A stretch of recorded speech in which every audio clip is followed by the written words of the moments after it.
ফেসবুকে বর্তমান সময়ে যে যার মতো করে শিখাচ্ছে, কেউ বুঝে শিখাচ্ছে, কেউ না বুঝে শিখাচ্ছে, কেউ ইচ্ছাকৃতভাবে শিখাচ্ছে, কেউ অনিচ্ছাকৃতভাবে শিখাচ্ছে।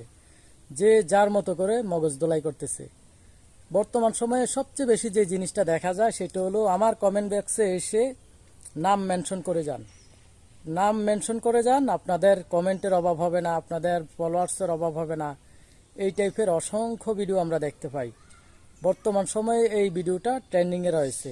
তো এই টাইপের কথাগুলো আমরা হরহামেশাই শুনে থাকি। তো আসলে বাস্তবতা কি এটা? আপনি কারো কমেন্টে যখন একটা কমেন্ট করবেন অথবা রিপ্লাই করবেন, আপনার ফলোয়ার বাড়ার কোনো সম্ভাবনা রয়েছে কিনা?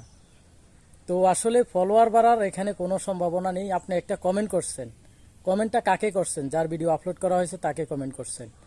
এখানে এতটুকু হতে পারে যে আপনার কমেন্টের উপর নির্ভর করে অন্য একটা শ্রোতা, অন্য একজন মানুষ এসে আপনাকে একটা লাইক করতে পারে, রিয়েক্ট করতে পারে, যে কোনো একটা ইমেজই আপনাকে দিতে পারে। তো এখানে বলতেছি কি, আমার ভিডিওতে আসুন, এসে কমেন্ট করে যান, গঠনমূলক কমেন্ট করুন, আর প্রত্যেক দিন হাজার হাজার ফলোয়ার্স অর্জন করুন। এটা সম্পূর্ণ বানোয়াট, মিথ্যা। তো দ্বিতীয়ত আরেকটা জিনিস, আপনারা অনেকেই আমাকে কমেন্ট করছেন যে ফেসবুকে বর্তমান সময়ে সঠিক কোনো ইনফরমেশন পাওয়া যাচ্ছে না। তো ফেসবুকে সঠিক ইনফরমেশন কিভাবে পাবেন?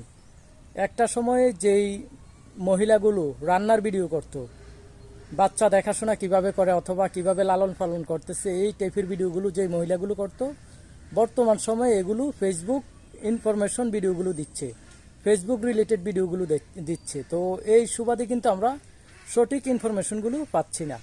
তো আরেক সংখ্যক রয়েছে এমন যে যারা অন্যকে দিয়ে পেজের কাজ করিয়ে অথবা পলিসি ইস্যু, ভায়োলেশন, কপিরাইট, বিভিন্ন সমস্যাগুলো তাদের কোনো প্রকারের ধারণা নেই। সম্পূর্ণ সমাধানগুলো অন্য আরেকজন করে দিয়েছে। তো করে দেওয়ার পর মনিটাইজেশন যখন পেয়েছে, মনিটাইজেশন পাওয়ার সাথে সাথে কিন্তু ওই লোকটাও কন্টেন্ট ক্রিয়েটর হয়ে গেছে। কিন্তু দেখা গেছে আজ থেকে 1 মাস অথবা 15 দিন আগে সে ফেসবুকের কিছুই জানে না অথবা এখন পর্যন্ত জানতেছে না। যখন সে মনিটাইজেশন পেয়ে গেছে, সাথে সাথে সে কন্টেন্ট ক্রিয়েটর হয়ে গেছে। তো মনিটাইজেশন পাওয়ার পর প্রথম ভিডিও আপলোড করে কিভাবে অল্প সময়ের মধ্যে 5,000 ফলোয়ার্স অর্জন করবেন, কিভাবে অল্প সময়ের মধ্যে 60,000 মিনিট গেইন করবেন, এই টাইপের ভিডিও নিয়ে একটা তৈরি করে।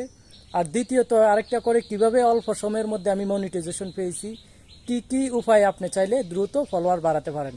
তো এই টাইপের ভিডিও করতে করতে কিন্তু একসময় দেখা যায় হ্যাঁ কন্টেন্ট ক্রিয়েটর হয়ে যায়, একদম ফেসবুক রিলেটেড কন্টেন্ট আপলোড করা শুরু করে। তো এই যে তারা এই টাইপের ভিডিওগুলো আপলোড করে, কিন্তু আজ থেকে 15 দিন অথবা 1 মাস আগে অন্যের হেল্প নিয়ে তার কাজ করা লাগছে। তো তাকে অন্যের হেল্প নিয়ে কাজ করতে হয়েছে। এখন পর্যন্ত তার পেজে কোনো সমস্যা হলে এটাও অন্যজন সমাধান করে দিতে হবে। তো এই টাইপের লোকগুলো যখন ফেসবুক রিলেটেড ভিডিও আপলোড করবে, তখন তার কাছ থেকে আপনি কিভাবে সঠিক ইনফরমেশনগুলো পাবেন? তো এই জন্য আপনারা অনেকেই কমেন্ট করেন বর্তমান সময়ে ফেসবুকে সঠিক কোনো ভিডিও পাচ্ছি না, উপকার হবে এমন কোনো ভিডিও পাওয়া যাচ্ছে না। আরেকটা আসুন, বর্তমানে যে জিনিসটা দেখা যায় সেটা হলো কাপল ব্লগ। যারা কাপল ব্লগ করে খুব দ্রুত ভাইরাল হয়ে যায়। তো একটা জিনিস মনে রাখবেন, কাপল ব্লগ, নষ্টামি ব্লগ, যারা এই যে নোংরামি, নষ্টামি, লুচ্চামি টাইপের ভিডিওগুলো আপলোড করে, তাদের স্থান কিন্তু ফেসবুকে। ফেসবুকে খুব দ্রুত এই ভিডিওগুলো ভাইরাল হয়। তো ইউটিউবে কিন্তু এগুলোর পাত্তা নেই। আপনারা ওই কাপল ব্লগ নামে নষ্টামি এগুলো ইউটিউবে পাবেন না। ইউটিউবে মানুষ সার্চ করে করে ভিডিওগুলো দেখে, প্রয়োজনীয় যে ভিডিওগুলো, শিক্ষণীয় ভিডিওগুলো কিন্তু দেখে থাকে। তো আজকের ভিডিওটা মূলত এই কারণে করা, যাদের পেজের সমস্যাগুলো আমি সমাধান করেছি।